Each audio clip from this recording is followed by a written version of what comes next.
Hey everyone, Scott here to discuss Last Night in Soho, starring Thomasin McKenzie, Anya Taylor-Joy, Matt Smith, Michael Ajao, Diana Rigg, and Terrence Stamp, directed by Edgar Wright. Now, I ended up doing his filmography from Shaun of the Dead all the way leading up to Baby Driver before, and now I'm playing catch up with his filmography with Last Night in Soho. So let's see how this movie goes.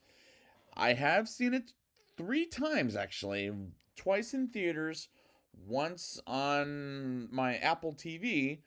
So let's see if it still remains the case of as far as my opinion goes. Let's get into the movie. After all the endless logos, we start with the thing that says for Diana because of Diana Rigg's death from lung cancer back in 2020, which was an interesting way to start the movie because I always thought it would be at the end, but at the same time, heartbreaking, as I'll talk about her character a little later. As we open with Eloise, or Ellie for short, played by Thomasin McKenzie, who wants to be a fashion designer, and she gets a letter from the fashion school from London saying she got in and she packs her bags that night and take the train to London. And I like Thomasin McKenzie in this role as she works innocent out so great while acting scared in some scenes as she's good here like she is in Jojo Rabbit and does better here than M. Night Shyamalan's Old where she phoned it in that movie, as it wasn't her fault, she's a better actress than M. Night could give her credit for. As she gets to London, she gets a cab ride, and the driver is such a fucking pervert while she stops at a store to make the driver go away, as she does eventually get to her dorm room and meets her roommate named Jocasta. Wait, let me see if I'm saying this right. Jocasta, who is such a bitch to Ellie for the entire movie, as I predicted she was going to be when we get introduced to her, as it was obvious, but I really like the setup as it works well. Ellie goes to a bar in Soho, and Jocasta and her friends as they gossip about her while in the bathroom when she happens to be there, which is a bit much. And as they leave, Ellie sees a mysterious man, played by Terrence Stamp, and day after day, Jocasta is quickly acting like a bitch as she goes in a room where a party goes on and meets John, played by Michael Ajao, as their relationship will grow on me slowly as I like them together by the end of the day. Ellie is at school and sees an advertisement of a room rent by Miss Collins, played by Diana Rigg, who has a rule for no smoking and no boys after 8 o'clock p.m. As Ellie wants to rent the room and moves out of the dorm room, and I like the way Edgar Wright films the movie, as the style is different from his other movies, and I admire that he wants to try something completely different. Ellie goes to sleep and dreams she's in the 1960s as a different woman named Sandy, played by Anya Taylor Joy, as we'll get a vision of her story from the 1960s. And I like the setup in the 60s as it's great looking and great to look at in general. Sandy talks with Jack, played by Matt Smith, and they suddenly dance together as they dance great together, while she wants to audition in the next act in singing. And when Jack punches Sandy's harasser by calling her a whore, they run out together. And I like the scenes in the 60s more than in today's world, despite Thomasin McKenzie is a great actress. And I do like the character, but unfortunately, the stuff from today left me kind of cold. Just not too much. As I thought this movie was set in the 1960s, but it turns out it isn't, as I was a little disappointed in that.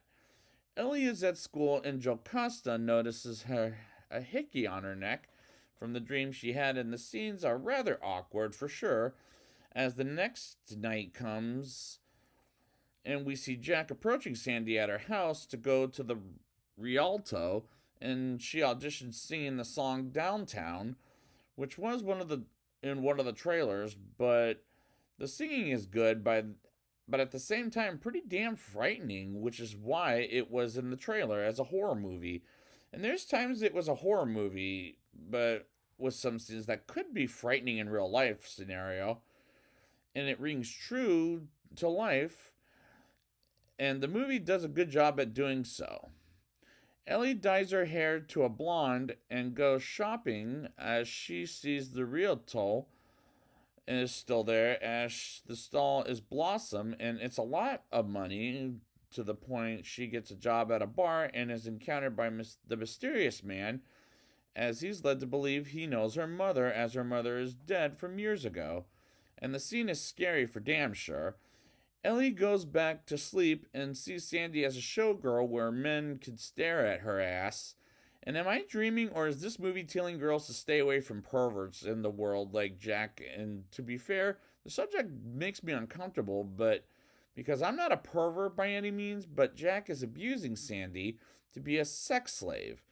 And I do like the production design and set decoration in the 60s more than today's world, like I said before. But the costumes are tremendous, and if this were nominated for Best Costume Design, I would want it to win the Oscar for it. Ellie has a meltdown in class at school, and John visits her at the bar where she works and keeps her comfortable while at school and at work as well as life. And I do like their chemistry, as the mysterious man known as Andy gives her the fashion paper she designed, as she's led to believe there's ghosts in the world based on her dreams, but doesn't have a choice but to sleep in her room. And again, I'm a little uncomfortable with by the perverted things men do to women in this movie. Ellie dreams of Sandy being dragged by Jack to dance and to talk with other men, giving them different names, and the men repeatedly say, "That's a lovely name," as some guy gives her advice that she's better than this and tells her to get out while she can be unfortunately she says she can't be and Ellie believes that as well and tries to help her out, but he has a but she has a vision that'll we'll see a little later, and she wakes up in another night. Time comes and John asks Ellie to a Halloween party, and she says yes finally, and they arrive to have some drinks and had dance together. And I do like the colors of that scene, like it is a party. And Ellie sees a vision of Sandy and gets some air with John, and the weird thing is the lights in that scene goes flashing, which hurt my eyes a bit. Ellie takes John back to the house after 8 o'clock p.m. because she doesn't want it to sleep, and as they kiss, Ellie visions Sandy getting abused by Jack, as John is forced out by Miss Collins as she goes crazy on him, which was funny in a freaky way because she went off ballistic, as the next morning Miss Collins talks with Ellie about what happened the night before. Ellie goes to school and sees Sandy and goes all over the fucking place as she tries to run away, which was oddly shot, but otherwise the movie is well shot in general. Ellie goes to the police and tells her visions, in which she's led to believe are true, as she's also led to believe Andy is the person who killed Sandy in the 60s. And the police station scene as was the one scene that could honestly be cut out of the movie, in my opinion. Ellie is at the school library, looking up Sandy's murder story from the late 60s, as John comes up to talk with her as he gets something for her. And while looking into the story, she sees the ghost as she runs away and almost kills Jocasta with scissors until John stops it.